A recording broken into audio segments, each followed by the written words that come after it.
Ya, sudah mulai terrecord. Mulai ke Ya, kita Mas Idam bisa masuk? efektif.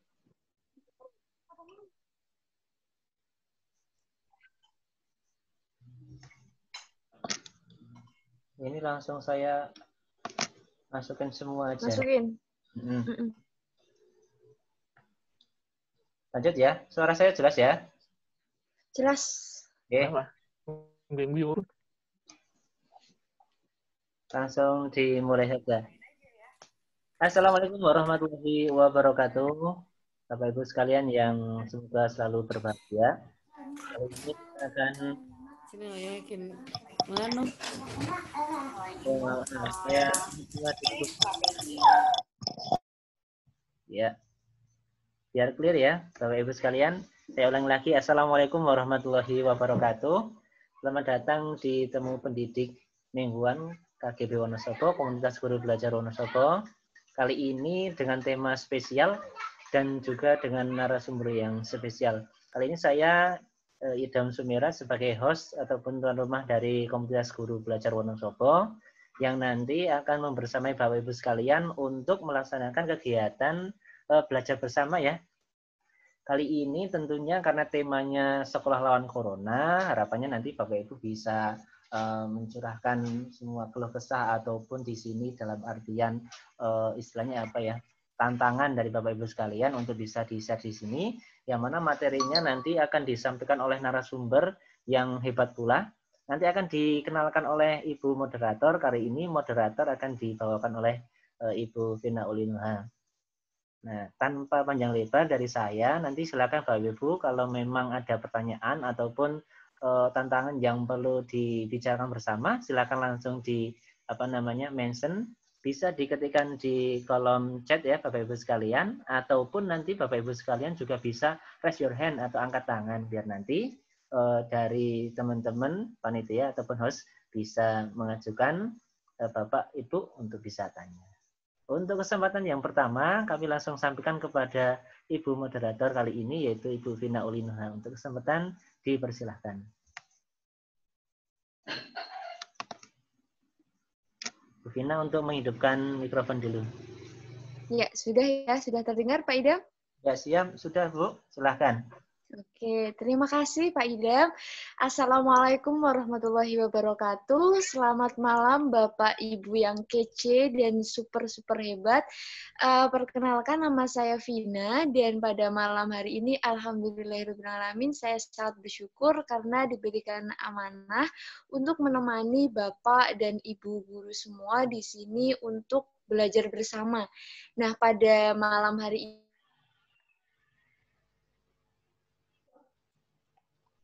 pada era ini virus corona kehidupan adanya virus corona kecuali dunia pendidikan. Oleh karena itu banyak kelompok guru yang bergerak untuk itu langkah-langkah menghadapi adanya ancaman virus corona. Lawan corona mungkin pernah mendengar ya, dan bahkan sering kami bahas di grup kita, grup komunitas guru belajar Wonosobo. Nah, pada kesempatan yang luar biasa ini, KGB Wonosobo dapat menghadirkan sosok penting dua orang yang memiliki pengaruh besar terhadap adanya gerakan sekolah lawan corona. Nah, nantinya di sini ada dua narasumber, Bapak Ibu. Yang pertama itu ada Bapak Rizky Rahmathani. Beliau merupakan salah satu orang yang mengerti dan seperti inisiator dalam sekolah lawan corona. Nah, nantinya dari latar belakang sampai program-program yang telah dilaksanakan dan akan dilaksanakan nanti akan dijelaskan secara rinci oleh Bapak Rizky ya. Kemudian di sesi kedua nanti ada lagi narasumber yaitu Bu Ani Puspawati, beliau dari KGB Semarang. Nah, di sesi kedua nanti beliau akan bercerita dan share pengalaman terhadap Bapak dan Ibu guru semua mengenai program-program yang telah dilaksanakan seperti itu. Nah, langsung saja karena waktu sudah malam, kepada Pak Rizky Rahmadhani, saya persilahkan waktu 30 menit untuk share pengalaman seperti itu. Monggo Bapak. Oke, terima kasih Bu Vina. Halo, selamat malam. Assalamualaikum warahmatullahi wabarakatuh. Terima kasih untuk teman-teman Wonosobo yang sudah memfasilitasi kami, saya dan Bu Ani, untuk bisa berbagi mengenai sekolah lawan corona. Saya cerita dulu. Jadi teman-teman semuanya, saya Rizky Rahmadhani dari Kampus Guru Cikal. Jadi Kampus Guru Cikal itu lembaga pengembangan karir guru. Sekitar bulan Maret tanggal 16, saya ingat banget. Jadi sekitar bulan Maret tanggal 16 itu belajar di rumah itu dimulai. Jadi kebijakan belajar di rumah itu dimulai, lalu Kampus Guru Cikal dan Komunitas Guru Belajar langsung bikin inisiatif. Apa ya yang bisa kita bantu? Awalnya kami menerka-nerka apa yang bisa dibantu. Nah, ketika awal Maret itu yang kami lakukan adalah membuat temu pendidik. Jadi bikin kegiatan kayak gini tapi di Telegram Bapak Ibu setiap hari. Bikin setiap hari karena kami memang lagi mencari formula. Jadi bikin setiap hari temanya tentang berkaitan dengan pembelajaran jarak jauh, dari gimana cara membuat RPP jarak jauh, bagaimana membuat banyak hal lah yang berkaitan dengan pembelajaran jarak jauh yang intinya untuk membantu guru-guru gitu. Nah, seiring berjalannya waktu, Bapak Ibu semuanya, kami pikir apa yang kami lakukan semakin ke sini kok jadi setiap hari kan ada yang nama temu pendidik. Orang-orang baru yang muncul itu pertanyaan-pertanyaan yang muncul adalah pertanyaan-pertanyaan yang harusnya diajukan ketika di awal temu pendidik, tapi diajukan lagi di temu pendidik yang udah ke berapa ya 15. Jadi wah ini kayaknya nggak efektif nih yang namanya temu pendidik kayak gini. Akhirnya kami mikir refleksi, kalau istilahnya refleksi, gimana caranya agar kita bisa membantu guru secara penuh. Oke, aku coba mau share screen. Mungkin aku dijadiin co-host dulu, Bu Tina atau Pak Ida, sambil proses, aku sambil cerita ya. Jadi itu selain temu pendidik spesial, kami juga bikin yang namanya udah jadi host ya. Malah udah jadi host, bentar, aku jadiin. Oke, ya, sip. Aku akan share screen, bentar. Sekolah lawan.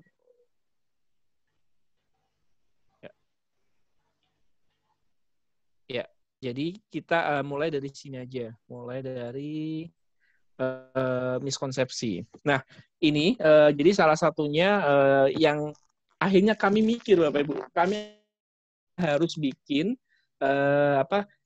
bikin sesuatu yang baru, sesuatu yang membantu Bapak Ibu berkelanjutan, bukan sekedar hanya kayak mau pendidik kemarin itu nggak berkelanjutan, hanya kami mikir kayak gitu. Nah, salah satu latar belakangnya ini, karena kami ngerasa banyak guru-guru yang menganggap pembelajaran jarak jauh itu pembelajaran seperti biasanya, seperti tatap muka. Bikin pembelajaran jarak jauh ya kayak tatap muka, langsung ngajar gitu aja, apa yang dilakukan, ngajar murid gitu aja gitu. Nah, kemudian miskonsepsi berikutnya adalah banyak guru yang menganggap pembelajaran jarak jauh itu langsung ngajar tanpa harus tahu orang tua, tanpa harus tahu murid, kemudian langsung ngajar, harus dan online, harus kayak gini. Ini yang kami temukan. Kemudian masih banyak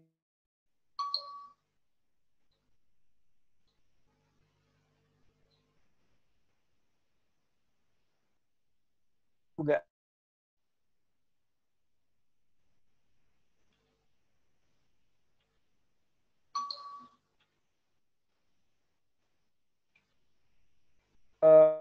ya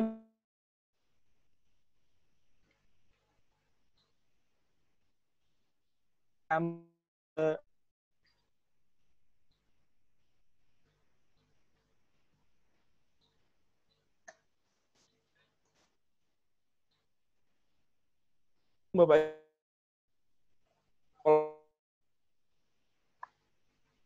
belum 345 dari hal yang paling teknologi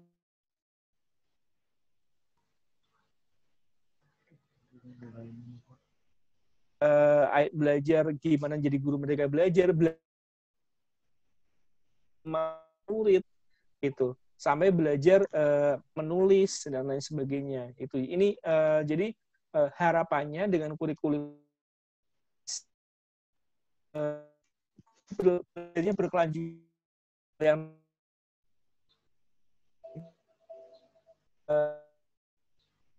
dari refleksi itu tuh. Nah, salah satunya ini yang kami ajarkan 5M.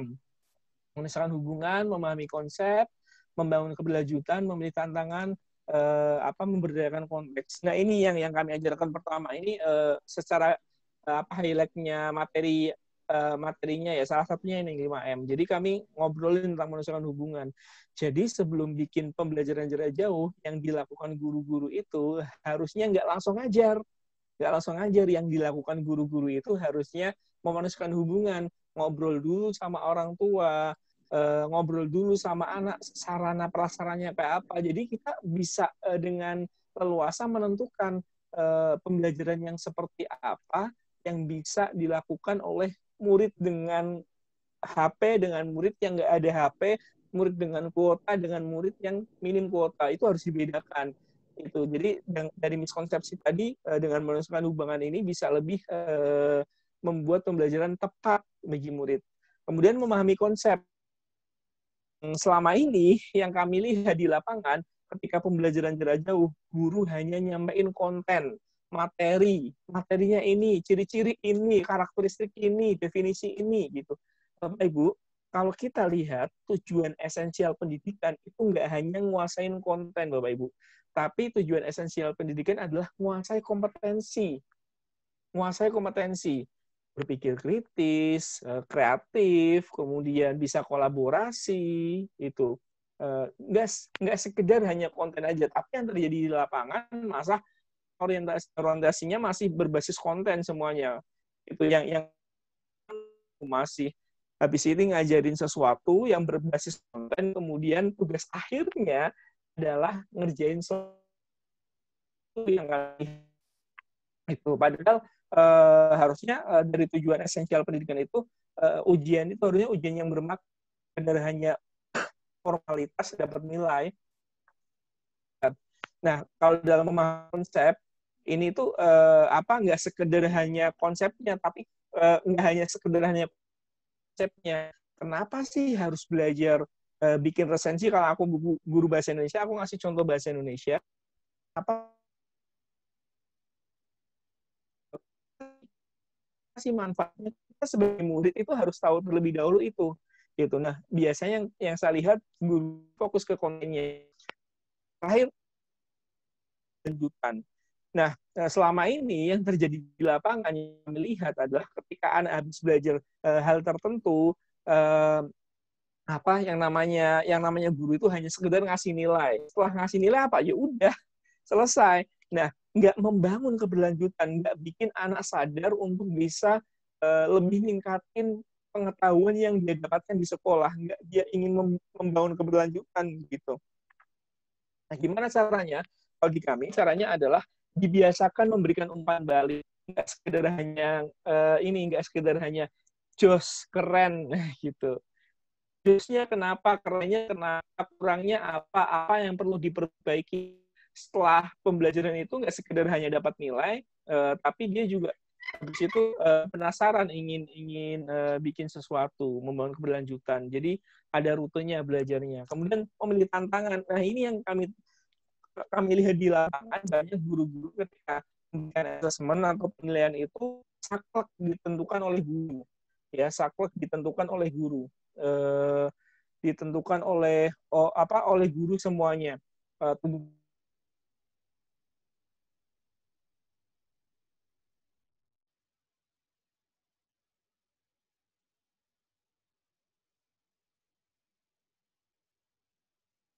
Kami lihat murid ini. Kemudian memberdayakan konteks atau memberdayakan lingkungan sekitar, memberdayakan komunitas gitu. Itu jarang sekali melibatkan komunitas, lingkungan, berbasis textbook, biasanya berbasis LKS gitu. apapun contoh-contohnya itu jauh dari lingkungan murid, ya kasihan sekali murid yang ada di pegunungan dikasih contoh-contoh kehidupan-kehidupan itu kurang kurang berbasis konteks gitu. Nah, ini salah satu materi. Ini lebih dalam lagi di Sekolah Lawan Corona membahas tentang ini lebih detail lagi, Bapak Ibu. Salah satunya portofolio SLC kemarin ini. Jadi kalau yang kemarin itu ada di Kabupaten Semarang, ada di Kabupaten Pekalongan, Kota Pekalongan dan Kota Surakarta. Diikuti sekitar 6 guru dari 4 daerah tersebut, 128 kepala sekolah gitu. Nah, kemudian dari sini banyak tuh melahirkan narasumber-narasumber baru, RPP baru, program dan lain sebagainya. Jadi Bapak Ibu yang ikut Sekolah Lawan Corona, selain dia berdaya belajar mengenai pembelajaran jarak jauh, dia juga bikin karya, bikin RPP, isi live YouTube, belajar jadi narasumber kayak gini Bapak Ibu gitu. Jadi kami ngajak Bapak Ibu berdaya lewat Sekolah Lawan Corona gitu. Nah, ini salah satu testimoni dari peserta yang kami dampingi. Nanti Bu Ani mungkin lebih akan menceritakan tentang pesertanya ya, tentang bagaimana kemarin SLC yang ada di 4 daerah tersebut. Nanti kita akan ke Wonosobo, Bapak Ibu. Siapkan ya. Jadi ini salah satunya Bu Nurzaka, dia begini. Sebelumnya biasanya hanya memberikan LKS dan mengerjakan jika bentuk tulis, semuanya harus bentuk tulis. Saya juga menentukan sendiri kapan tagihan harus dikumpulkan ke saya tanpa melibatkan murid ini. Jadi dia nggak memberikan tantangan kepada murid. Itu yang dilakukan Bu Nurzaka. Kemudian setelah ikut lawan corona, dari SLC saya paham sebelum dan sesudah pandemi perlu dibedakan. Setelah itu bentuk tagihan bisa berbeda-beda. Itu jadi Bu Nurzaka lebih memilih tantangan setelah belajar di Sekolah Lawan Corona. Juga sama. Ada Bu Lulu. Sebelum ikut, awalnya saya hanya memberi tugas-tugas pada murid. Hal itu dilakukan karena untuk mengejar materi. Nah, setelah saya mencari tahu dan kemudian memberikan way. Bu Lulu. Gitu. Ya. Ini, Bapak Ibu, mungkin ini dari saya, nanti kita akan lebih berdalam, mungkin lewat tanya jawab ya. Mungkin Bu Ani juga di sini akan lebih ke praktek pembelajarannya seperti apa. Nanti teman-teman silahkan kita ulik lebih dalam di tanya jawab. Aku Ya, terima kasih Pak Rizky. Biasa sekali ya, sampai bikin kurikulum sendiri ya. Berarti ini kan di Trian nggih Pak nggih inisiatif ya. Yes, benar Bu. Ya, kan keren pikiran seperti itu, pengen bantu guru di berbagai daerah di Indonesia, baik di perkotaan dan pelosok dalam menghadapi corona, kan keren banget gitu. Oke, jadi bagi Bapak dan Ibu guru, silahkan mungkin ingin bertanya mengenai SLC ataupun mungkin tentang kendala-kendala dalam proses pembelajaran di kala pandemi juga boleh, silahkan. Bapak Ibu bisa untuk menanyakan melalui fitur chat, bisa menuliskan di situ, atau Bapak Ibu juga bisa untuk menggunakan fitur raise your hand. Silahkan, monggo. Monggo, siapa yang mau bertanya?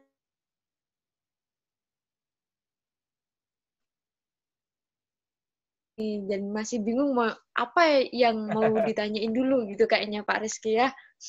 Kalau dari Bu Vina mungkin ada yang mau ditanyain. Iya, kalau aku sih bingungnya itu koordinasi dari itu Pak. Kan itu kan kayak ide gitu loh. Ide sebesar itu kan kadang kayak, pernah nggak sih kayak muncul, ini bakalan bisa enggak ya gitu. Kalau dari saya. Maksudnya kayak itu loh, pengaruh se-Indonesia gitu loh Pak. Bikin kurikulum, bikin gerakan kayak gitu. Tapi itu kan untuk Indonesia, pernah nggak sih ada rasa insecure gitu-gitu? Iya. Dari awal sih sebenarnya kami juga meraba-raba apakah yang kami lakukan ini sudah benar atau gimana. Jadi setelah kami melakukan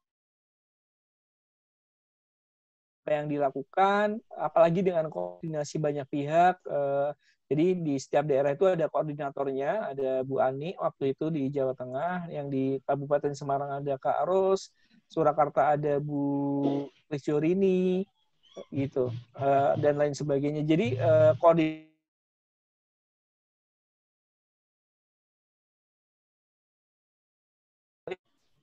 beberapa pihak juga dari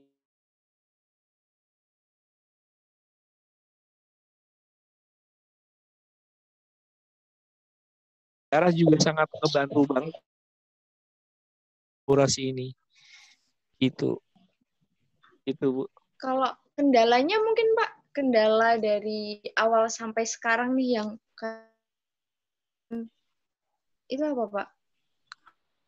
Kendalanya kalau dari tim sendiri kemarin sih ada beberapa, ini salah satu yang paling terkendala kalau saya lihat pas menjalankan itu di Jawa Tengah adalah guru-guru masih tombol rapat, terima rapat, nggarap rapat, sama penerimaan siswa baru itu. Jadi setelah rapot selesai, habis itu masih ada itu sangat kendala sekali. Tapi senang banget sih melihat dari wisuda, jumlah wisudawan itu jumlah wisudawan ternyata banyak, salah satunya karena komitmen sampai tujuan gitu, komitmen sampai tujuan. Jadi itu yang kami lihat gitu.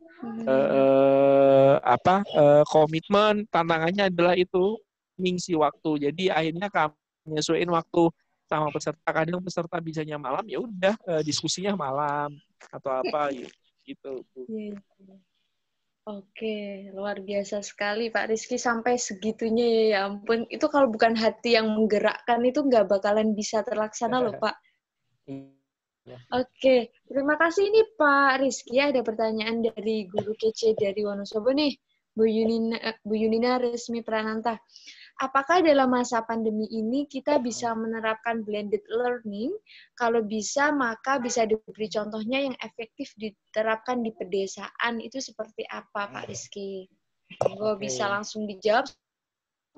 Bapak Ibu yang lain untuk bertanya, silahkan. Ya oke. Kalau blended learning kembali lagi sih sebenarnya kan hubungan ya dan gitu. Jadi kembali lagi ke pemetaan murid di awal, kembali lagi ke memanusiakan hubungan di awal. Apakah murid tersebut sinyalnya oke, udah punya handphone, kembali lagi ke hubungan dipetakan di awal, gitu. Kembali lagi ke situ.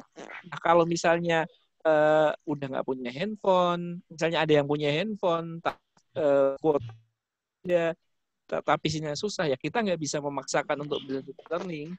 Kembali lagi ke pemetaan, sehingga kita bisa menentukan strategi yang tepat, kita bisa menentukan strategi yang tepat untuk murid tersebut. Gitu. Murid tersebut, kalau misalnya pertanyaannya misalnya muridnya udah oke nih, muridnya udah oke,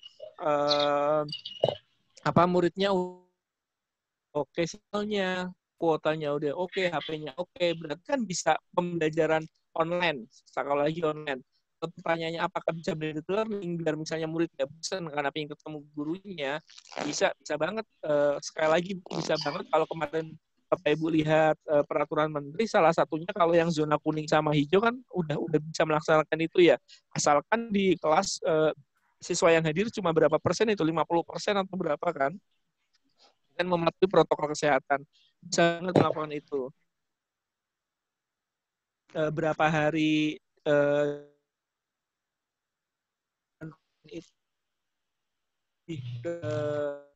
kayak tadi penyampaian materi lah atau apalah, nanti ketika ketemunya pemberian umpan balik, ketemunya bisa pemberian umpan balik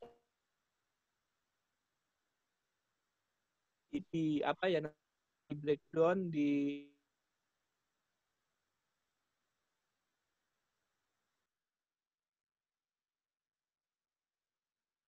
kayak enggak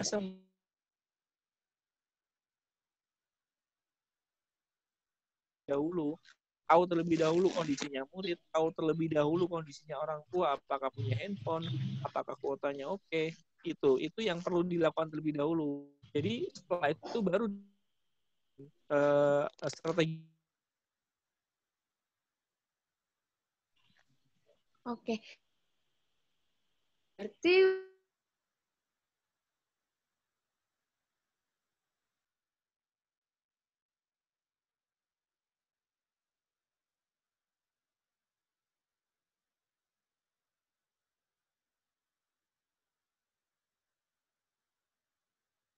digunakan blended learning enggak gitu ya Pak ya berarti? Iya, ya itu penting banget Bu.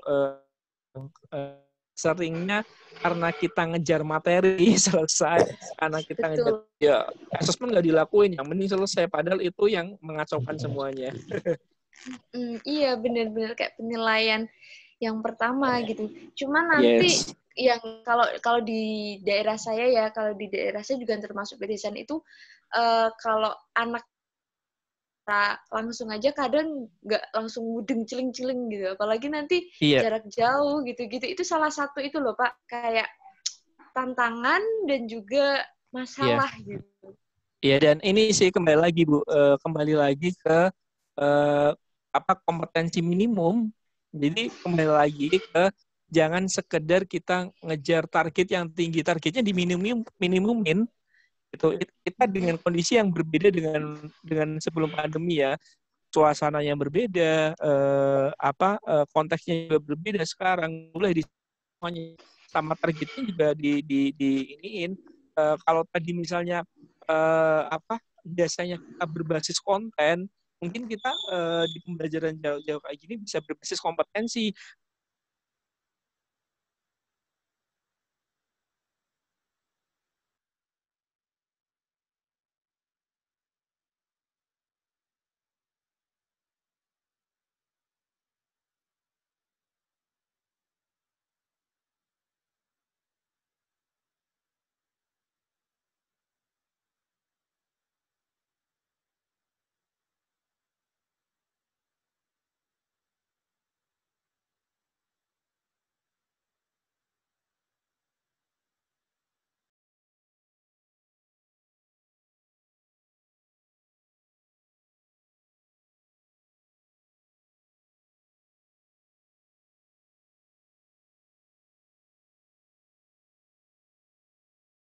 Oke.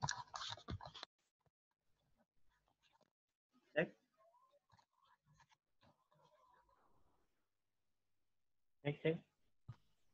Oh ya bisa. Oke, ini pertanyaan kedua. Nanti di sini ada 3 pertanyaan, G. Untuk pertanyaan yang kedua dari Bu Sri Mujayati. Pak, gimana caranya memerdekakan siswa dalam pembelajaran bahasa Inggris, terutama untuk daerah 3T yang jauh dari dunia luar? Jadi ini masalahnya di gimana membelajarkan bahasa Inggris di daerah pelosok atau 3T seperti Oke. itu, Pak. Aku narik ke belakang ya sebelum menjawab ini. Jadi kita perlu belajar tentang merdeka belajar dulu. Apa sih yang dimaksud dengan merdeka belajar? Apa sih yang dimaksud kemerdekaan? Menurut saya yang namanya kemerdekaan itu adalah ketika si guru melibatkan murid, melibatkan orang tua dalam segala hal. Jadi apapun bukan dari mau guru gitu ya. Bayangin ya. Semuanya dari mau guru. Ya murid kayak terjajah, orang tua kayak terjajah gitu. Jadi yang perlu dilakukan ketika ingin melakukan kemerdekaan pembelajaran yaitu melibatkan murid, melibatkan orang tua dengan cara apa? Ya libatin diskusi. Kayak tadi yang dilakuin misalnya lakukan assessment terlebih dahulu, profiling siswa sinyalnya ada enggak, dia sukanya apa, minatnya apa gitu. Kemudian yang di sekitarnya itu ada apa, bisa kayak gitu. Jadi misalnya setelah aku ngasih contoh di tempatku dulu di pembelajaran bahasa Indonesia, nanti mungkin Bu Sri Mujiati bisa diadaptasi di pembelajaran bahasa Inggris ya. Jadi misalnya saya habis memetakan ternyata murid saya itu suka sepak bola, suka klub-klub sepak bola, suka drama Korea, suka diskusi, cara belajarnya ya, suka video gitu. Nah dari situ kan akhirnya dari saya tahu itu ketika saya ngasih contoh-contoh akan berkaitan dengan itu semuanya. Saya akan ngasih contoh-contoh tentang drama Korea terbaru, review dengan Korea terbaru, lebih oke kan yang terbaru ya. Kemudian aku akan ngasih contoh Pak Bu libatin, itu dilibatin dengan cara hal-hal sederhana kayak gitu itu udah merdeka. Gitu. Setelah itu asesmennya selama ini kita nggak pernah ngelibatin murid. Yang selama ini kita lakukan asesmennya adalah ngerjain soal LKS gitu. Itu kan nggak merdeka. Apa mau guru ya? Apa mau guru itu nggak merdeka Bapak Ibu. Ya itu nggak merdeka. Jadi asesmennya coba dilihat, oh ternyata muridku itu lebih suka video. Nah berarti nggak apa-apa deh dalam pembelajaran ini nanti muridku asesmen akhirnya produknya itu berupa video. Oh muridku bisa produknya itu berupa infografis. Oh muridku bisa berupa teks gitu. Bisa seperti itu. Jadi asesmennya juga disesuaikan dengan muridnya. Cara mengajar pun sama. Oh ternyata muridku itu ketika aku tanya lebih banyak suka nonton video, berarti nanti aku harus bikin media pembelajaran video. Dengan cara-cara seperti itu ngelibatin. Jadi nggak semuanya. Kalau yang pemikiranku adalah yang namanya tidak merdeka adalah sesuatu yang semuanya berasal dari guru tanpa ngelibatin murid. Nah, ketika pertanyaannya bahasa Inggris ya tinggal diterapin aja ke mata pelajaran apapun sebenarnya. Libatin murid, ya, tanya murid, ngobrol sama murid, kemudian masukkan dalam aktivitas, masukkan dalam tujuan, masukkan dalam assessment, masukkan dalam cakupannya, contoh-contohnya. Itu bisa seperti itu, ya.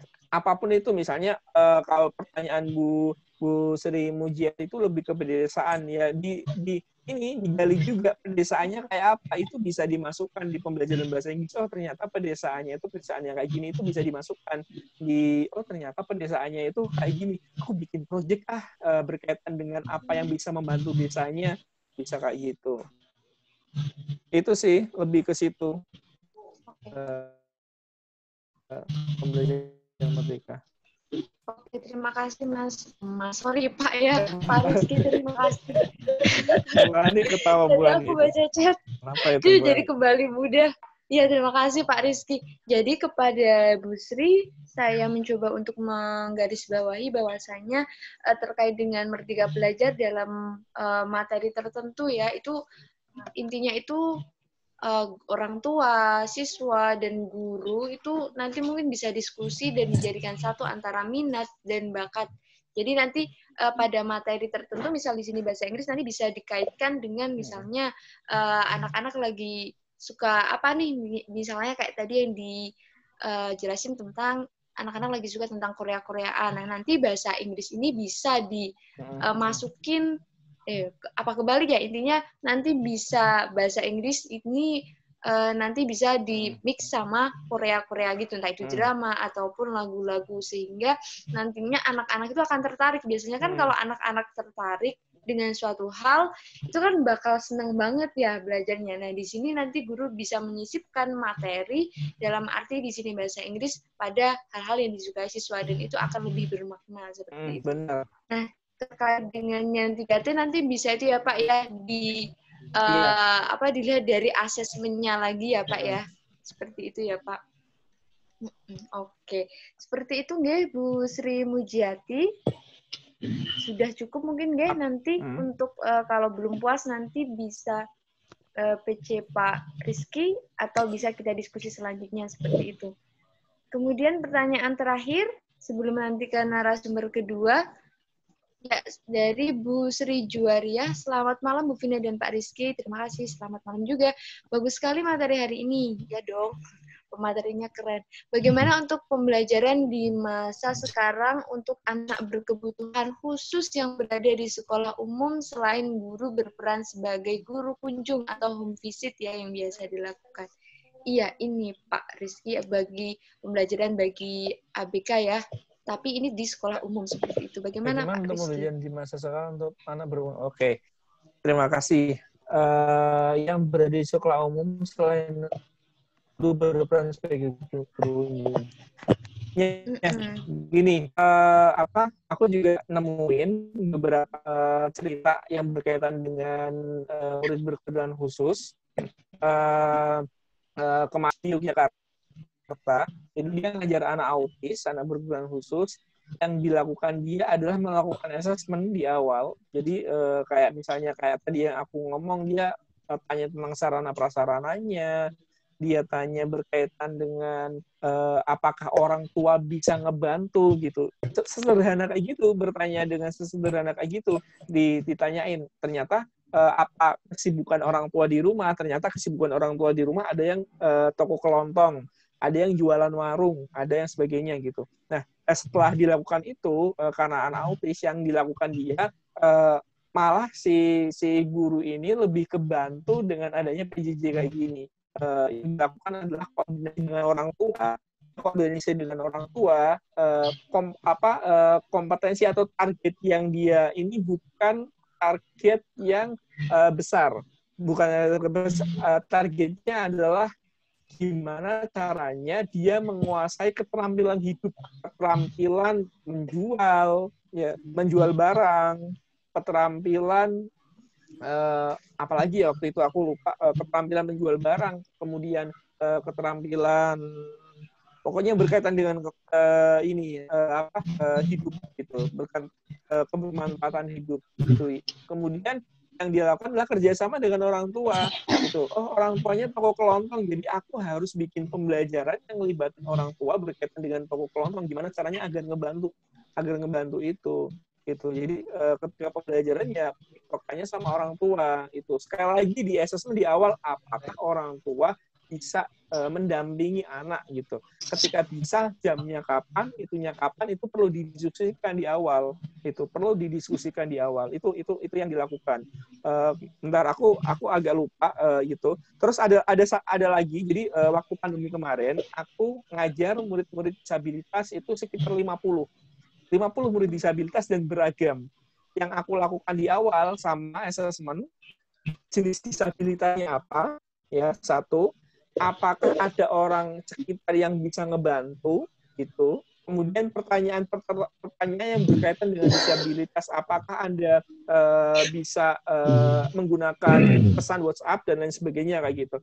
Nah, ternyata setelah kayak gitu, aku dan tim pertama milih apa ya media yang tepat. Kalau YouTube, kalau video, kalau conference kayak gini nggak mungkin tuh, apalagi bagi anak-anak yang, karena kan waktu itu susah sekali mencari penerjemah bahasa anak-anak yang tunanetra itu susah, terus tunarungu juga susah karena beragam. Akhirnya kami memutuskan untuk pakai WA. Jadi setelah kami tanya, ternyata beberapa anak yang misalnya tunanetra itu bisa menggunakan aplikasi namanya apa itu ya, dia bisa membacakan teksnya yang kami kirimkan lewat WA. Jadi kami juga mengirimkan dua versi, teks, dikirim teks dan pesan suara gitu. Terus ada anak-anak yang dibantu oleh orang tuanya, itu sangat kebantu banget. Dan saya ngerasa, oh ternyata bisa ya, ternyata bisa dengan cara kayak gitu. Intinya adalah assessment sih Bapak Ibu. Ini adalah assessment, kita tahu jenis disabilitasnya apa, itunya apa, dengan cara kayak gitu. Kami menggunakan WA waktu itu semuanya itu sekitar 50 anak itu. Oke. Sambil aku sarikan ini ceritanya, kemarin aku habis bikin ceritanya yang disabilitas, namanya Bu Istiani dari Yogyakarta. Aku bikin postingannya kemarin di Instagramku. Ini postingannya kayak gini. Salah satu yang juga menantang adalah menjadi guru murid berkebutuhan khusus. Aku bacain aja. Guru Istiani, salah satu guru dari Yogyakarta, memulainya dengan melakukan koordinasi kepada pihak orang tua. Nah ini, jadi penting banget koordinasi dengan pihak orang tua. Mencakup hobi serta aktivitas pendukung yang dapat murid lakukan selama beraktivitas di rumah. Materi apa yang bisa dicapai dan dilaksanakan dalam pembelajaran di rumah bersama orang tua. Jadi Bu Istiani sampai memetakan materi apa gitu. Jadi nggak semuanya materi dia sampaikan. Materi apa yang dia ingin bisa disampaikan di situ, dia diskusikan sama orang tuanya. Waktunya kapan didiskusikan, sampai media pembelajarannya apa didiskusikan sama orang tua dan murid gitu. Dalam diskusi yang dilakukan di grup kelas, maka program pembelajaran jarak jauh untuk anak autis akhirnya disepakati pada aktivitas yang bermanfaat bagi murid di masa depan. Gitu. Seperti materi membuat minuman, membuat teh, susu, menggunakan energi listrik yang ada di sekitar, membuat media tanam bersama ayah, latihan berwirausaha bersama ayah, belajar memasak bersama ibu, dan lain sebagainya. Jadi keterampilan-keterampilan yang membantu anak-anak autis bisa hidup di masa depan gitu. Dan itu makanya tadi di awal saya tanya orang tua kesibukannya apa, bisa dikaitkan Bapak Ibu, bisa dikaitkan dengan kesibukan orang tua pembelajaran tersebut dan bisa membantu kan akhirnya. Itu sih lebih ke situ, Bu. Oke. Terima kasih Pak Rizky. Berarti intinya tadi di asesmen dulu ya. Ya. Jadi kalau misal anaknya itu berkebutuhan khususnya di apa, kan banyak banget. Nah itu di apa dulu, yang macam yang mana, baru nanti didiskusikan sama orang tua ya. Berarti peran orang tua juga memiliki peran yang vital ya Pak Rizky ya. Apalagi ketika ya, sebenarnya semuanya sih semuanya sangat peran orang tua. Jadi gini, kalau aku lihat teman-teman semuanya, Corona ini bikin orang-orang tersadar bahwa selama ini pendidikan yang kita lakukan itu belum sesuai pada jalurnya. Setelah adanya Corona itu baru sadar, oh iya ya, harusnya kayak gini dari dulu. Libatin orang tua, ngomong dari awal itu. Jadi Kak, ini tuh kayak sebagai momentum kita kembali lagi ke esensi tujuan pendidikan yang sesungguhnya. Oke, dan mungkin yang dibingungkan gini Pak, ketika nanti misalnya si anak ABK ataupun nanti murid yang lain itu pembelajarannya itu lebih ke kehidupan ya Pak, kayak keterampilan kayak tadi berwirausaha, itu kan tidak sesuai dengan kurikulum secara aturan. Kalau di aturan di kurikulum kan ada materi yang sudah urut di buku gitu loh Pak, KIKD-nya gitu. Mungkin itu nanti juga bisa kayak jadi pertanyaan dari guru itu sendiri gitu, kok bisa sih, itu terus gimana gini, masukin nilainya gimana gitu. Ya kalau ya ini kembali lagi ke kalau pertanyaannya murid berkebutuhan khusus, ada beberapa materi yang berkaitan dengan itu sih di sana. Tapi kalau kita lihat kita lihat esensi pendidikan harusnya itu bukan sekedar nilai, teman-teman. Jadi esensi pendidikan itu bukan sekedar nilai. Jadi selama ini kita terjebak pada nilai. Menurut saya pendidikan berhasil, sekolah berhasil itu ketika apa yang diajarkan itu bermanfaat untuk kehidupan, bukan sekedar dapat nilai setelah itu selesai. Gitu. Nah itu yang perlu diuruskan semuanya. Kemarin kalau teman-teman baca kurikulum darurat pendidikan itu udah keren banget menurut saya. Targetnya udah diminimalkan, tidak hanya berbasis konten itu tapi berbasis kompetensi, itu udah bagus banget sih menurut saya yang dilakukan Pak Menteri. Oke. Terima kasih Pak Rizky untuk jawabannya. Terima kasih juga untuk Bapak Ibu semua yang sudah bertanya. Jadi diskusi tadi dengan Pak Rizky itu sudah selesai. Nah, terima kasih Pak Rizky telah bersedia sharing untuk sesi pertama Pak Rizky. Ya Bu. Semoga dibalas oleh Allah dengan kebaikan-kebaikan dan keberkahan ya Pak ya. Terima kasih sudah berkenan berbagi. Kemudian Bapak Ibu sekalian, kita next ke narasumber yang kedua. Itu tak kalah serunya materinya, yaitu ada dari Bu Ani Puspawati. Bu Ani, halo Bu Ani. Halo, Assalamualaikum. Iya, Ibu, dan pada sesi kedua ini Bu Ani akan bercerita, akan berpengalaman tentang pelaksanaan pembelajaran selama pandemi ini seperti apa. Ya, Ibu, selama 30 menit ke depan, monggo saya persilahkan. Oh ya, terima kasih Bu Vina. Selamat malam Bapak Ibu guru di Wonosobo. Ya, malam ini kita ini ya ngobrol santai aja ya terkait program SLC Jawa Tengah. Jadi seperti yang sudah dijelaskan Pak Arsif tadi bahwa SLC Jawa Tengah ini sudah berjalan di 4 kota kabupaten, Kabupaten Semarang, Kota Pekalongan, Kabupaten Pekalongan, dan Kota Surakarta. Nah, awalnya itu kita tuh seperti yang diceritakan Pak Rizky tadi tuh di provinsi Jawa Tengah kan sudah sudah melakukan inisiasi dengan kampus guru kita, dengan komunitas guru belajar Nusantara gitu. Jadi kita bersyukur banget di Jawa Tengah ini ada SLC kan. Jadi dinas-dinas yang di bawahnya itu, dinas kota, dinas kabupaten itu alhamdulillah gitu menyambut. Jadi kami di apa namanya di Makassar itu sebelumnya memang sudah melakukan audiensi sih dengan dinas gitu. Jadi kita mengenal diri, kita apa namanya, kita awalnya kita hanya apa ya merencanakan itu 20 sekolah saja gitu. Dari kita sendiri, dari komunitas guru belajar masyarakat daerah per kota kabupaten itu 20 aja gitu. Kemudian kita minta dinas juga merekomendasikan 20 kota lainnya, 20 sekolah lainnya.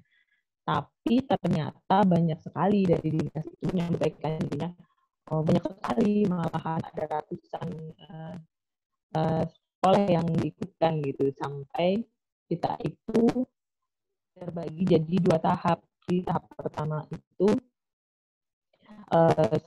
yang saya diceritakan Pak Rizky, yang akhirnya kita bagi itu.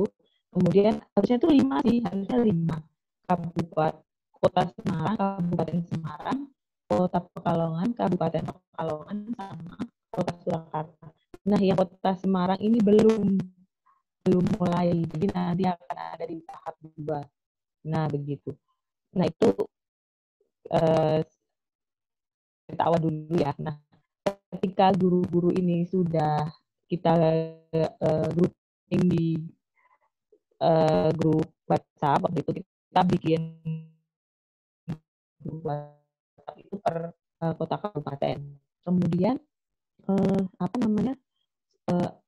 kita bagi ini per grupnya ini koordinatornya. Nah, setelah itu tuh para guru di asesmen awal gitu. Ya tadi ada kurikulum tadi kan.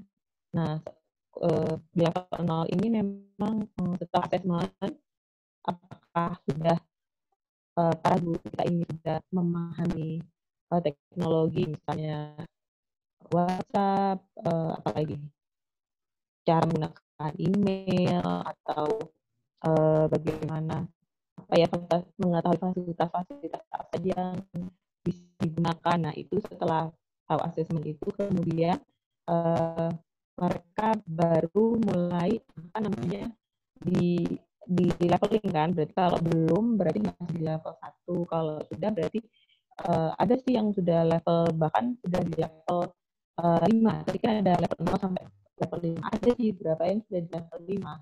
Nah, itu. Nah, tapi guru-guru dan Pak Guru ini tetap antusias belajar gitu. Nah, ya sih sebenarnya memang waktunya kalau waktunya itu memang benar-benar menantang gitu. Jadi waktunya itu kita itu mau rapotan, setelah itu terus kemudian PPDB kan ya. Jadi waktunya itu luar biasa. Nah, itu di level awal itu didampingin untuk menyelesaikan kurikulumnya. Kita di level 1 tadi yang sudah di-share Pak Rizky tadi, jadi belajar step by step itu, belajar level 1 belajar, kemudian setelah selesai nanti ke level 2, level 2A, 2B, kemudian setelah itu level ke 3A, 3B. Nah, gitu tuh per level. Jadi kita tuh belajarnya tahap demi tahap. Nah, gitu. Begitu sih. Terus teman-teman nanti yang guru ini itu tuh tidak sendiri, tapi jadi didampingin gitu. Jadi kan ada kita tuh ada di memakai program sekolahmu. Nah, tapi ada juga yang didampinginnya di lewat grup gitu. Jadi ada dua, apa Rizky sebutannya, kalau otomatisasi sama satunya sih sinkronis sama sinkronis kan ya istilahnya, kita pakai itu. Interaksi, ada otomatisasi itu lewat platform sekolahmu sih. Kemudian ada interaksinya dengan para fasilitator. Nanti jangan khawatir sih, nanti guru-guru ini akan didampingin dengan fasilitator dari komunitas guru belajar juga sama pelatih kampus guru Jika gitu. Nah, yang kemarin dilakukan Jawa Tengah seperti itu. Jadi kita tuh sangat jadi kayak wow, ternyata ya guru-guru ini tuh punya inisiatif gitu, punya kemerdekaan belajar gitu. Walaupun di tengah situasi yang tidak ideal gitu, tapi tuh punya keinginan untuk menyelesaikan tiap-tiap tantangannya. Nah, di interaksinya itu kan kita juga guru-guru ini yang sudah level 3B itu kita punya namanya kegiatan yang pakai Google Meet itu. Saya lupa apa Pak Rizky? Refleksi. Nah, kita punya refleksi dengan ketika sudah level 3B kita ada refleksi. Setelah menyelesaikan tantangan-tantangan, materi, modul-modul gitu, terus ada refleksinya. Dan itu tuh itu terharu sekali. Semua fasilitator tuh terharu. Maksudnya ternyata manfaat SLC bagi guru-guru ini luar biasa gitu. Bisa membuat guru-guru ini begitu, jadi punya insight baru gitu. Jadi selama ini ternyata gitu. Dan refleksinya Masya Allah ya, bagus-bagus gitu. Dan itu secara langsung atau tidak langsung itu juga menular ya, semangat mau belajar itu menular ke para fasilitator juga gitu. Jadi yang belajar itu tidak hanya guru-guru sasaran SLC, tapi fasilitator pun juga ikut belajar gitu. Dan suasana saling belajar gitu tuh sangat sangat bagus gitu. Nah, kemudian habis itu setelah guru-guru ini berefleksi, guru-guru ini juga punya kesempatan untuk tampil live. Jadi menceritakan pengalaman belajarnya ke kelas live gitu. Jadi dari narasumber gitu. Di kelas live bersama guru-guru SLC lainnya. Nah, seperti itu sih. Nah, setelah kita di level 3B sampai level 5 itu, setelah menyelesaikan semuanya, kita kita ada kelas juga, nggak cuman kita kita belajar pedagogik aja, tidak, tapi kita juga belajar pengasuhan. Tuh, kerennya SLC itu gitu. Jadi nggak cuman belajar masalah pedagogik, tapi juga pengasuhan. Kadang yang kita lupa gitu, pengasuhan kan hanya untuk orang tua ya, wali murid, guru nggak usah gitu. Padahal tidak seperti itu. Pengasuhan itu tetap dibutuhkan.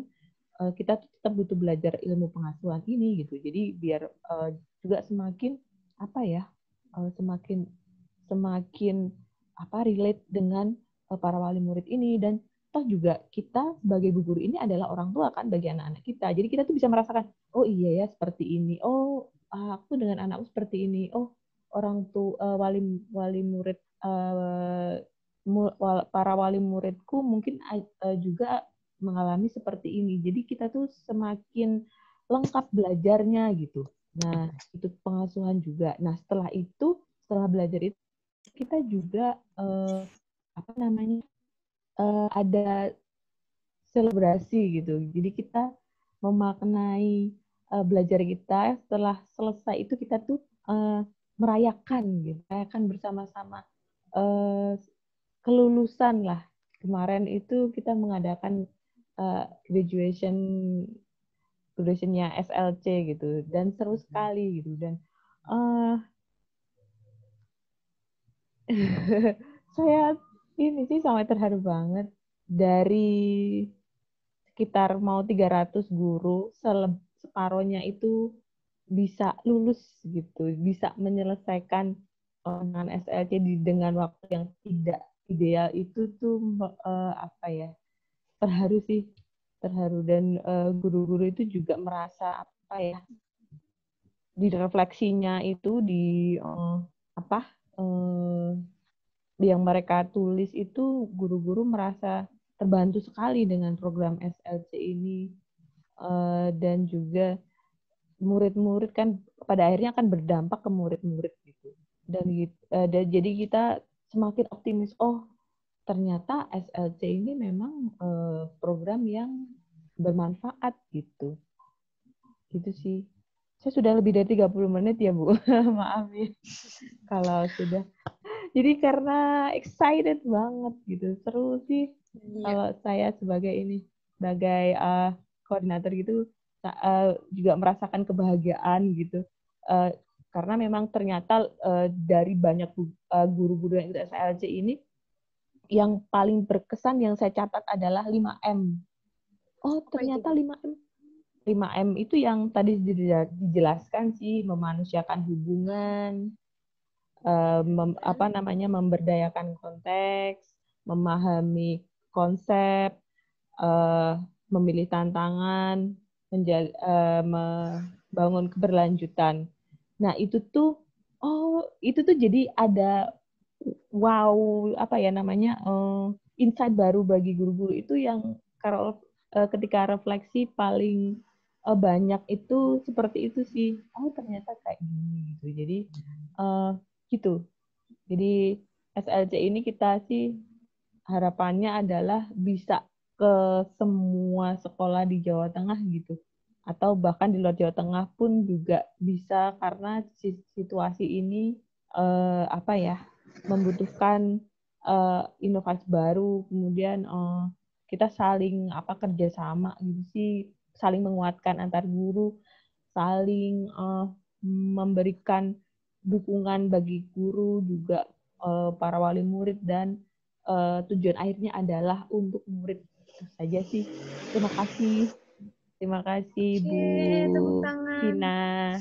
Tangan untuk Bu Anik, luar biasa sekali. Pengalamannya itu, wow, bisa ya sampai seperti itu gitu. Berarti Bu Anik sebagai koordinator ya Bu ya? Koordinator kegiatan atau apa kalau di SLC? Ya, saya koordinator sih, jadi saya nyambi belajar sebenarnya, saya itu pengennya sama guru-guru ini. Tapi labelnya aja koordinator, padahal aslinya saya juga ikut belajar. Gitu sih. Koordinator beneran. Iya, bagi Bapak Ibu, silahkan bagi yang ingin bertanya kepada narasumber kece kali ini, bisa melalui fitur chat ataupun menggunakan fitur raise hand ya. Nanti bisa diaktifkan mikrofonnya ketika Bapak Ibu ingin bertanya. Nah, sambil menunggu nih, mungkin di sana ada beberapa Bapak Ibu yang lagi menulis ya, Bu.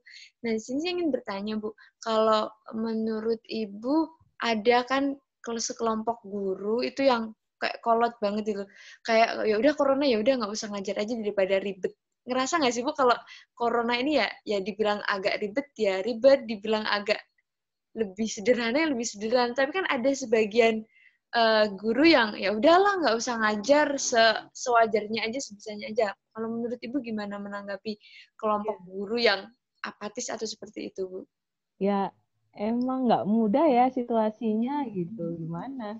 Jadi emang kalau kata pepatah itu mungkin kita ada di jenis kapal atau perahu yang berbeda, tapi kita tuh ada di dalam badai yang sama gitu. Jadi semuanya memang kedampak gitu. Tapi sebenarnya gini, nggak di situasi pandemi pun kan emang ada ya, diakui atau tidak gitu. Jadi teman-teman yang emang ya udahlah gini aja, ngajar gini aja lah, ngapain repot-repot gitu. Itu kan ada, Iya nggak sih, usah Bu. nunggu corona kan. Nah gitu. Jadi kita mau fokus ngajak teman-teman yang mau diajak atau mau ngabisin energi ke yang ini gitu. Ekstrim biasa ngomongnya ya. Tapi bener sih. Jadi gitu Tapi sih. bener sih, Bu. Jadi gini, jadi kadang situasi kita tuh beda-beda kan, seperti murid kita. Jadi gini, ada teman-teman yang emang maunya nunggu aja, apaan sih nih? Oh, gitu. Maksudnya ngapain sih repot-repot? Ada yang ketika ada guru yang membagikan praktik baik itu ada yang semangat. Wah, keren nih. Ini nih yang aku butuhkan. Ada yang langsung menyambut atau ada yang harus nunggu instruksi dulu. Kan emang macam-macam. Nah, menurutku sih ya setiap guru, setiap orang itu punya fase belajarnya sendiri gitu. Jadi ya seperti kita memperlakukan murid-murid kita di kelas gitu. Jadi yang kita prioritaskan yang memang yang mau kita ajak, ayo gitu. Tapi tetap ngayu-ngayuin yang ini gitu. Tapi tidak menghabiskan energi kita gitu, karena memang yang mau kita ajak itu pun juga ternyata banyak loh gitu. Cuman mungkin belum ketemu aja gitu. Yang resah dengan situasi ini, dengan pendidikan kita, dengan inovasi baru itu juga banyak mungkin di luar sana dan belum kita temukan aja gitu. Mari kita berdayakan yang dekat dengan kita dulu gitu, di lingkungan sekolah kita, misalnya teman-teman di sekolah kita dulu kita ajak gitu, baru kemudian kita ajak yang di luar gitu sih. Kalau Bu Guru atau Pak Guru yang masih susah ini melihat traffic baik kita, melihat akhirnya karya murid kita seperti apa, saya kok yakin ya mereka nanti akan tertarik juga gitu. Oh ternyata ya gitu, ternyata ini tuh hasilnya bagus gitu ke anak-anak. Itu sih tetap harus optimis. Harus optimis gitu ya, sih. Bu, walaupun kadang lingkungan seperti tidak selaras dengan apa yang pengen diinginkan. Berarti itu bukan hanya di waktu pandemi saja ya, Bu, tapi ya di kondisi seperti biasanya juga ada ya guru seperti itu. Ya. Berarti kuncinya kita nggak usah fokus ke mereka gitu. Kita fokus yang hal-hal positif, apa yang bisa kita lakukan, choose dilakukan, sama mengajak teman-teman yang sevisi dan hatinya sudah tergerak seperti itu ya, Bu ya. Iya, betul. Oke, terima kasih kepada Bu Anik. Kemudian mungkin bagi Bapak Ibu guru yang lain, ada yang ingin ditanyakan? Silahkan. Menarik sekali, kapan lagi bisa jumpa virtual kayak gini dengan narasumber-narasumber kita? Di sini juga ada loh wisudawan SLC sepertinya. Oh ya? Ada. Siapa dia? Coba Bu dicolek orangnya. Colek Bu. Yuk. Ini ada wisudawan dan sekaligus fasilitator SLC yang keren. Beliau ini ya tak tebakin ya. Beliau berasal dari Kabupaten Semarang. Beliau tinggal di Kabupaten Semarang dan beliau namanya mau nggak dicolek ya? Jangan-jangan. Colek aja, colek senggol. Bu Suti. Ya, Bu Suti. Silahkan Bu Suti. Halo Bu Suti, bisa hidupkan mikrofonnya Bu Suti? Ya, bisa cerita mungkin Bu Suti. Yuk, Bu Suti, halo. Selamat malam. Nampaknya masih malu-malu itu. Ya, halo Bu Suti. Saya bantu untuk memintakan unmute saja dulu ya. Barangkali itu bisa Boleh. Karena beliau sepertinya masih mematikan video dan mikrofonnya. Sembari menunggu Bu Ani, boleh saya bertanya Bu? Jangan susah-susah ya. Oh, gampang aja. Ini kalau dari teman-teman KGB Sobo berminat ataupun tertarik nanti kalau ada sekolah lawan corona untuk batch selanjutnya, kira-kira nanti teknisnya bagaimana, Bu? Menghubungi itu kan di Wonosobo sudah ada koordinator kan, udah ada koordinatornya. Nah di Wonosobo koordinatornya nanti akan kita bentuk ini koordinator, masukkan ke koordinator Jawa Tengah. Nanti setelah itu biasanya kita akan ada data guru-guru yang sekolah yang ikut gitu. Satu sekolah itu kalau pengalaman kemarin di 4 kota kabupaten itu satu kepala sekolah 2 guru. Mungkin ini tidak tahu Pak Rizky, coba nanti tanya Pak Rizky apakah akan tambah jadi 4 atau tetap 3. Nanti kita Iya Bu Eni, kalau teknisnya nanti teman-teman, jadi di setiap kota kabupaten itu ada yang namanya koordinator. Koordinator itu yang akan nanti kita akan infoin kalau teman-teman udah gabung di grup komunitas guru belajar Wonosobo, nanti akan infoin di situ ada formulir, ada link yang akan kami bagiin sih nanti. Jadi pantau terus grupnya. Kalau belum gabung komunitas guru belajar Wonosobo, silakan bisa gabung terlebih dahulu. Oh iya, terima kasih untuk infonya. Itu keuntungannya kan kita bergabung gitu. Ya benar sekali Bu.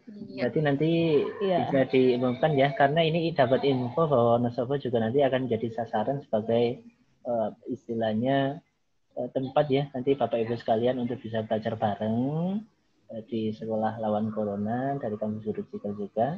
Mudah-mudahan lewat fasilitas ini Bapak Ibu sekalian nanti bisa belajar bareng. Saya juga nanti bisa mencari ilmu di sini. Bagaimana kiat-kiat untuk setidaknya nanti ada praktik baik untuk bisa lebih mengenal lagi, terutama untuk perihal wadah murid, karena kita ketahui bersama bahwa keadaan ini memang tidak mudah untuk kita lalui bersama, banyak sekali hambatan, tapi seperti yang harus kita yakini bersama, mari kita untuk cari solusi ya, daripada kita cari alasan untuk menghadapi wabah corona ini. Untuk Bapak Ibu sekalian yang mau bertanya, silakan untuk bisa langsung raise your hand untuk bisa tanya langsung, nanti kami bantu untuk mengaktifkan mikrofon ataupun bisa tanya langsung di kolom chat. Dipersilahkan Bapak Ibu sekalian.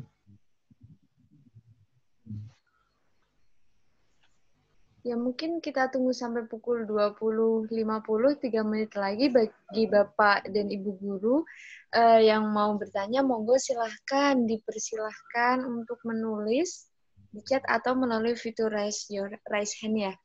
Nah berarti sebentar lagi bakal dibuka ya Pak Idem ya? Iya, ini sudah sekolah lawan langsung corona dan Wonosobo insya Allah siap. Siap. Ini dengar kabar katanya Pak Catur yang akan menjadi koordinator, nanti bisa nanti biar ada istilahnya koordinasi juga, infonya bisa lewat langsung di grup KGB Wonosobo. Bila mana di sini Bapak Ibu belum join, nanti bisa menghubungi narahubung yang sudah ada. Biasanya kami share melalui flyer-flyer yang ada di tiap pekannya. Bisa menghubungi Pak Catur juga bisa. Oke. Seperti itu Bapak Ibu sekalian. Kami masih menunggu bila mana ada pertanyaan sekalian. Iya, jangan sia-siakan kesempatan ini Bapak Ibu. Karena kesempatan langka ya Pak Idem ya, Wonosobo memiliki kesempatan yang luar biasa bisa mendatangkan 2 narasumber sekaligus. Oh ya, tambahan lagi boleh kah? Ya silakan Bu Ani. Boleh silakan. Jadi guru-guru yang sudah ikut SLC ini juga ditantang juga untuk bikin program loh. Oh, bikin ya? program. Iya, bikin program, bikin PJJ bikin program PJJ di mana di platform sekolahmu. Jadi nanti program ini bisa diakses oleh sekolah-sekolah lain, bukan? Oh, begitu ya. Manfaatnya, masya Allah banyak banget. Jadi kan, jadi nanti sekolah-sekolah itu bisa saling Kolaborasi. kolaborasi untuk belajar program yang dibuat oleh satu sekolah dengan sekolah lainnya, bisa bertukar program gitu. Nah itu kan keren sekali. Iya, berarti nanti Jadi seperti ya silakan lanjut Bu Ani. jadi guru-guru ini lebih berdaya gitu, lebih di kompetensinya bertambah, kemudian juga kebermanfaatannya bagi pendidikan itu bisa terlihat gitu. Gitu sih. Oh iya, berarti intinya seperti diseminasi ya Bu ya. Nanti dari rekan-rekan yang mengikuti SLC yang sudah lulus atau sudah wisuda nanti bisa menularkan kepada rekan-rekan guru yang lain begitu nih. Jadi ketika ikut SLC nanti banyak sekali manfaatnya dan banyak sekali ilmu yang bisa kita pelajari bersama. Bapak Ibu sekalian yang mau bertanya masih dipersilakan sebelum nanti kita untuk kegiatan video conference kali ini, karena ini memang temu pendidik yang spesial. Perdana. Iya, Ya, sambil menunggu saya ingin dong, ini Pak Idam ingin menanyakan tanggapan dari materi kali ini oleh salah satu peserta. Bapak Ibu, mungkin Pak Idam bisa menunjuk salah satu orang, Pak siapa atau Bu siapa? Ya Bang Ye, coba saya pilih. Coba kalau Pak yang atas saja. Kalau Bu Evin berkenan untuk Evin, menyampaikan. silakan Bu Evin untuk mengaktifkan tanggapan. Untuk itu bertanya juga boleh atau menyampaikan tanggapan silahkan. Bisa mengaktifkan ya. Sudah aktif ya. Monggo Bu. Saya tak unmute dulu. Iya sudah Bu. Maksudnya tanggapan tentang kegiatan ini atau tanggapan tentang dari narasumber? Iya, bisa didekatkan lagi Bu sama HP atau laptopnya ketika Ibu berbicara agar suaranya lebih keras. Bu Ervin? Ya, sudah kedengaran? Oh ya, sudah lebih baik. Nggih, sampun Bu Ervin. Ya, saya mau tanya dulu, ini tanggapannya tentang kegiatan kali ini atau tentang para narasumber nih dengan materinya? Tentang materinya, Ibu, tentang materi SLC kali ini menurut Ibu gimana? Iya, tadi karena saya masuknya pertengahan, jadi saya nggak sempat dengar Pak Rizky menyelesaikan materi tadi ya, sudah pertengahan. Jadi saya tadi mereka-reka aja gitu tentang apa yang sudah disampaikan oleh Pak Mater. Jadi buat saya sendiri pribadi ya, karena di Kalimantan Barat sendiri dengan berbagai macam keterbatasan, jadi saya pikir ya tadi saya kepengen tahu gitu, awalnya bagaimana supaya dimasuk kepada kami modul pelajaran yang jarak jauh itu seperti apa sebenarnya yang bagusnya kondisi kami, karena Kalimantan Barat itu medannya sulit, situasinya sulit, macam-macam sulit gitu loh. Jadi mungkin nanti saya akan coba simak lagi lebih jelas, apalagi tadi Bu Anik ya, pertengahan tadi agak-agak putus-putus ya, jadinya saya kurang jelas mendengar materinya. Jadi mungkin untuk saat ini saya belum bisa banyak memberikan ini ya. Itu aja. Tanggapannya Bu ya. Oke, terima kasih Bu Evin sudah bersedia sharing. Iya, terima kasih Bu Evin. Mungkin dari Bu Anik bisa menanggapi dari pernyataan yang sudah dikatakan oleh Bu Evin. Bu Anik? Halo Bu Evin, selamat malam. Dari Kalimantan Barat, Bu. Iya, Kalimantan ini Barat itu jauh-jauh ternyata, Bu. Pontianak gitu ya? Oh Iya. bukan, saya masih 6 jam dari Pontianak, Kabupaten Sanggau. Di Jauh. Sanggau. Ya, saya terdampar di KGB ini nih. Ya jangan terdampar Jauh dong, sekali, Bu. Bu. Bahasanya yang lebih elegan. Di Mana Sanggau apa itu pegunungan ya, sudah Bu? Dia ada ada loh. pantai ini.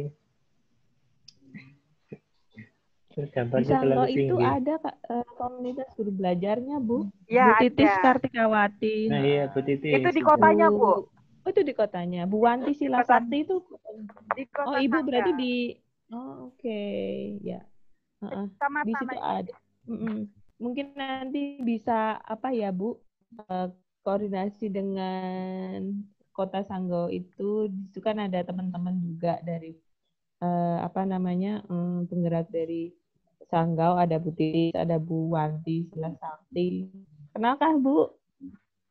Ya, oke. Nanti bisa di situ sih.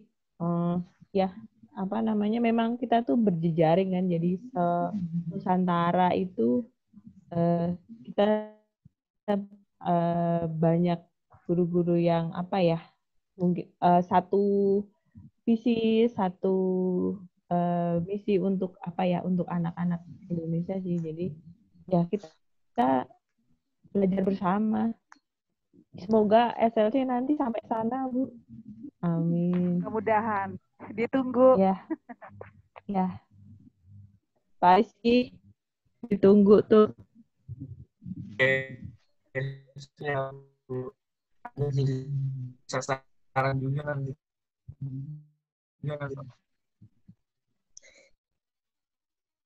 Iya, tapi kayaknya Sanggau banyak banget ya, Bu ya. Itu KGB-nya, maksudnya peserta dari KGB-nya banyak ya. Keren banget. Lumayan. Boleh tanya nggak? Iya. Boleh tanya lagi? Iya, baik. Silakan Bu Ani. Bu Evin di kabupatennya sudah ada komunitasnya belum, Bu? Itu komunitas guru belajar itu? Udah ada ya? Sudah. Tapi di kotanya aja ya? Karena semuanya kan dari kecamatan, semuanya dipusatkan di kabupaten. Oke. Makasih.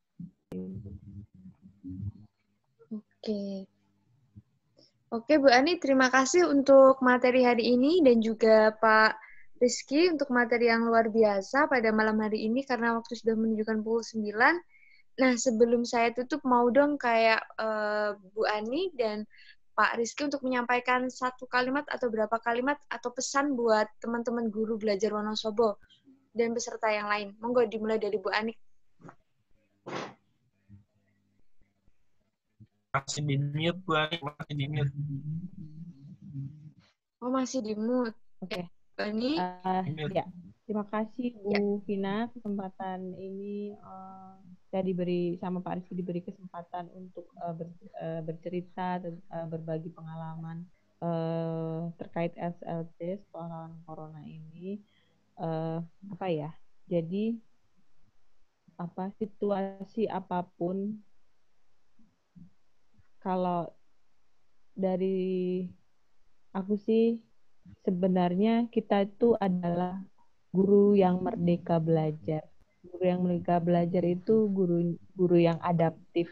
Jadi situasi apapun kita itu insya Allah pasti akan bisa menemukan solusi. Nah, karena kita kita adalah guru merdeka belajar, itu adalah guru yang menjadi kunci bagi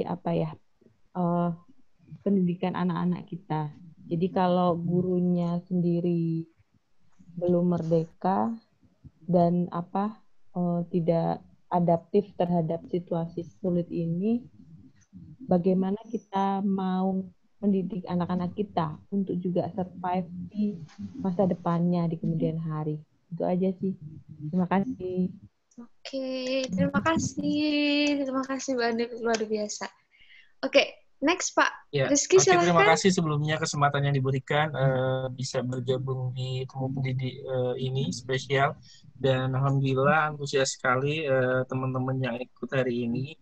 Nah, kalau dari saya sih kalau berkaitan dengan pembelajaran jarak jauh pasti banyak banget tantangannya yang selama ini kita orientasinya pada puasa, ya. Jadi orientasinya itu pada puasa, kita fokusnya pada puasa guru, apa mau guru, karena waktu itu di pembelajaran tatap muka itu sarana prasarananya sama, kemudian dengan sekarang yang berbeda kita harus orientasinya nggak sekedar puasa lagi, sekarang harus orientasinya pada empati, berempati pada murid, berempati kepada orang tua, tahu kondisi mereka, memahami mereka gitu. Dan yang harus dilakukan ketika itu semuanya adalah mencari cara. Kita tahu murid kita ada yang nggak punya handphone, murid kita ada yang kesusahan karena nggak ada kuota, orang tuanya susah untuk mendampingi. Sebagai guru, menurut saya adalah jangan ngeluh, jangan cari alasan, tapi cari cara. Itu jadi kalau saya persingkat, saya milih cari cara, bukan cari alasan. Selamat malam, wassalamualaikum warahmatullahi wabarakatuh. Terima kasih. Setuju Bapak dan Ibu Gus semua, kita kasih tepuk tangan dong. Via mana? Via virtual. Iya, di sini. Saya sebagai moderator mengucapkan terima kasih kepada Bapak dan Ibu narasumber pada hari ini, pada malam ini yang sudah bersedia meluangkan waktu untuk sharing kepada teman-teman komunitas guru belajar Wonosobo. Dan di sini saya menyimpulkan bahwa kita sebagai guru di situasi apapun kita dituntut untuk adaptif ya terhadap situasi, sehingga kita mampu untuk menyelenggarakan sebuah proses pendidikan bagaimanapun kondisinya, seperti itu. Saya selaku moderator mohon maaf apabila ada tutur kata dan perilaku yang kurang berkenan. Terima kasih. Wassalamualaikum warahmatullahi wabarakatuh. Saya kembalikan kepada Pak Idam selaku host. Ya, terima kasih. Waalaikumsalam warahmatullahi wabarakatuh. Bu Vina yang sudah memandu, terima kasih sekali untuk diskusi kita malam hari ini bisa berjalan dengan lancar.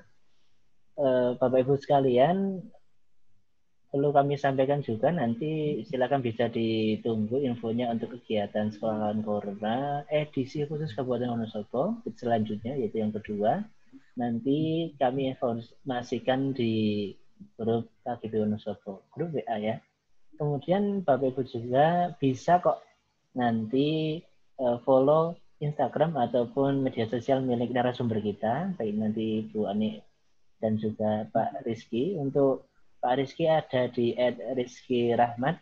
Di situ banyak sekali informasi ataupun yang sering saya dapatkan yaitu infografis mengenai cara-cara untuk mengatasi tantangan yang ada di pembelajaran. Misal cara-cara kita membuat video pembelajaran ataupun tips trik kita mengelola kelas ataupun teknik-teknik dalam pelaksanaan pembelajaran sekolah pembelajaran jarak jauh kali ini, karena kita tentunya bukan berada di situasi yang mudah ya, kita berada di situasi yang sangat sulit menghadapi pandemi yang ada, yaitu COVID-19. Mudah-mudahan pandemi ini cepat berlalu, kita semua bisa belajar seperti halnya biasa, bertemu dengan keceriaan murid-murid kita di sekolah kita masing-masing. Saya kali ini mohon maaf yang sebesar-besarnya bila mana dalam pelaksanaan temu pendidik yang spesial kali ini banyak kendala, mulai dari sinyal, kemudian suara yang tidak jelas, juga gambar yang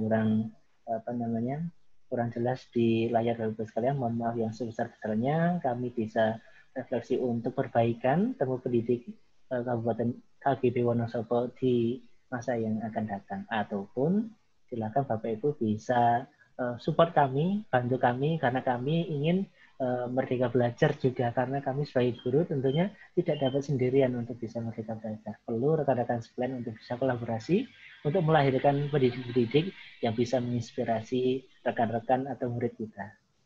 Kami cukupkan Bapak Ibu sekalian. Untuk link record dari video ini insya Allah kami share di grup WA KBB Wonosobo. Terima kasih, kami akhiri. Assalamualaikum warahmatullahi wabarakatuh.